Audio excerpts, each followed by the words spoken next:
Hey guys, welcome back. So I have a video today that I have been wanting to do for a little while now, but I just felt like I didn't have enough stuff that was worth a whole video about, and now I do. So let's jump right into it because some of them may take a little while to explain, so let's just get started.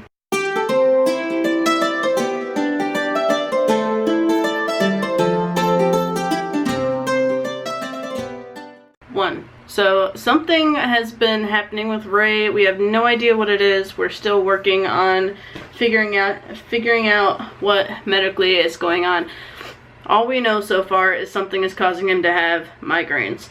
He went to see his doctor and he was concerned about the fact that Ray's right side of his body was going numb, like he had some tingling and some numbness in his right hand and arm. So they referred him to neurology, and the neurologist said that he believes it's just migraines, but they're sending him to take an MRI, and in fact that's what he's not home right now doing. He is off to do his MRI now. Sorry for the pencil. I don't know what was up with that. But he's off doing his MRI right now. It was at 7, it's 7:13, so he should be there and doing it now. And hopefully that will give us some answers, and I'm hoping it's nothing serious. And I'm hoping it's just something that's minor that can be resolved quickly. So I will have to keep you posted on what's going on with Ray. Number 2, my health has taken a turn for the worse all over again. This part right here in particular, I'm pointing more towards my family because I don't think I've ever discussed it on my YouTube channel. So I'm just going to say it now. Back in 2013, I had a procedure done to remove any form of cancer from my body. I had cervical cancer. It was stage 4 precancerous, which means it was not life-threatening. However, it was alarming. I first found out that I was possibly going to have cervical cancer was 2008, and I ignored it and ran away from the entire thing until 2013 when I finally decided I need to get it done. I'm going to get it done. So I went in, I did the one thing I was running away from the most, and then I did the other thing that I was running away from the most. So I guess these two things were like the whole reason I was ignoring the fact that I had precancer. And what happened was I finally just was so tired of letting everybody think that I was weak and feeling defeated all the time. I went and took charge of the only thing that I could ultimately take charge of. So I went and I did. And the doctors were really nice. They talked me through everything and told me about the procedure and how easy it was going to go. And I remember pre-op and having the surgery, and I remember the whole thing. It really wasn't that long. The healing process was like that. It was nothing. I was told that I'd have to go in every year for the next 3, 4, 5 years, something like that, to make sure that every single test that I had done came back completely normal. And unfortunately, this is my second test that I had done. I skipped the one from 2015 because we were moving and I didn't want to fight to go see the doctor because they were 45 minutes away. So I was waiting until I could get a new doctor, and I still kind of put it off for a little while. So I went in for my appointment and she said that I was really behind on getting my exam done and that I needed to come in straight away. So she scheduled me for 2 weeks later, and then I finally went in on the 2nd of March and I got the exam done. Had completely forgotten about the exam. Number 3. So this update is really exciting. I don't know if I talked about it in any other video. I may have brought it up here or there. I'm not entirely certain. But I have started going to school. I am a college student. I attend a college that is online. I'm not going to tell you where it is, but just know it's an online school. And I'm going for, it's actually a certification, so it's not a degree yet. I'm doing the certification because it's something that I want to do. I want to get into the medical field. I want the certification.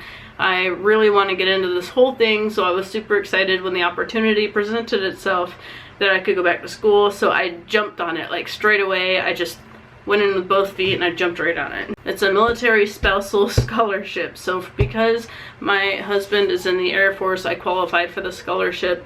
And if any of you are military spouses and you want to know what I'm talking about, feel free to comment down below and I would be more than happy to assist you with any of your questions or information that you may be interested in about this military spouse scholarship. It's only available to ranks E5 and below. So if your spouse is E6, there might be a different scholarship. I don't know, but I know specifically about this one. and I can give you information on that. I'm very excited to be doing this because it is a huge step into my future and the kids' future, but it's only one of very, very many. This will be the career that I want to work with while I'm getting my pre-medical degree and while I'm getting my medical degree. So this is a big step for me, and if you guys want, I could talk more about my future plans in a different video. If I talk about it in this one, we might be here all night. So if you want to, we can definitely talk about my educational plans for the future in a different video. Number 4. So this is a topic I'm not too sure I want to go into too much detail about, but I did announce and let you guys know that I did work at Busch Gardens, and I love working at Busch Gardens. It was really a great experience for me. It was the best place I've ever had to work. I did have to quit. You might be wondering why I had to quit, and I had to quit because due to Ray's health and my own health, I am about to have a lot of appointments coming up. Ray has appointments coming up. And then I don't have a babysitter because Audrey's about to have her baby, and she is the only person around here that I would trust with my kids. Honestly, I just don't have the money for a babysitter either because Busch Gardens is an hour away almost. It really depends on traffic. I could get there in 20 minutes, but I have to leave for work 2 hours earlier than usual.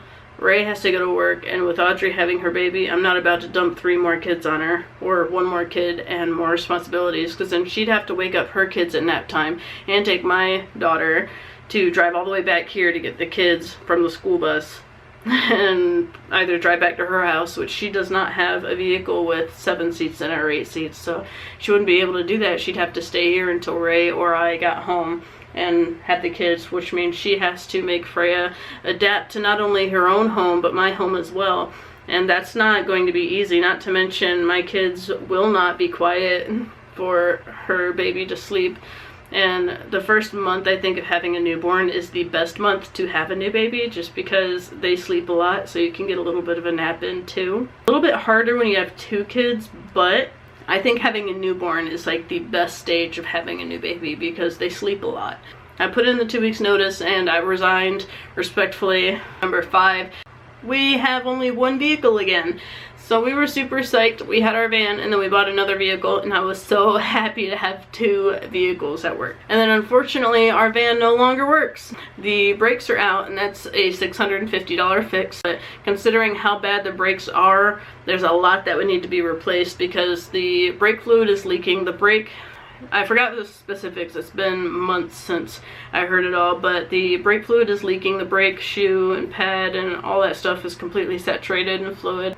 There was something else that was broken completely, and I don't remember what it was, but it was an expensive fix. There's a lot of issues with the brakes, and now the battery's also dead and it's corroding the battery terminals.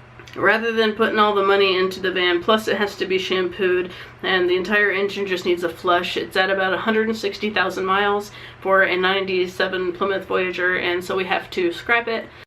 Another update is I do have 2 more channels I wanted to tell you guys about. I have a game channel now, and the reason I created a game channel is because I wanted to start broadcasting my games and sharing my reaction and how I play video games with you guys. And so I started a game channel so that I wouldn't flood my family channel with all of my video game stuff. So for those of you who don't want to see that kind of stuff, I have an entirely separate channel for my video games, and I have the link down below. You could swing over there and check it out. There's really nothing on there as of yet, but I'm hoping to start recording soon. It's just my laptop does not push video games anymore, and so the only place I'd really be posting video games from is my phone or my PS4, because it does have streaming capabilities. I also have another channel called Devon Danielle.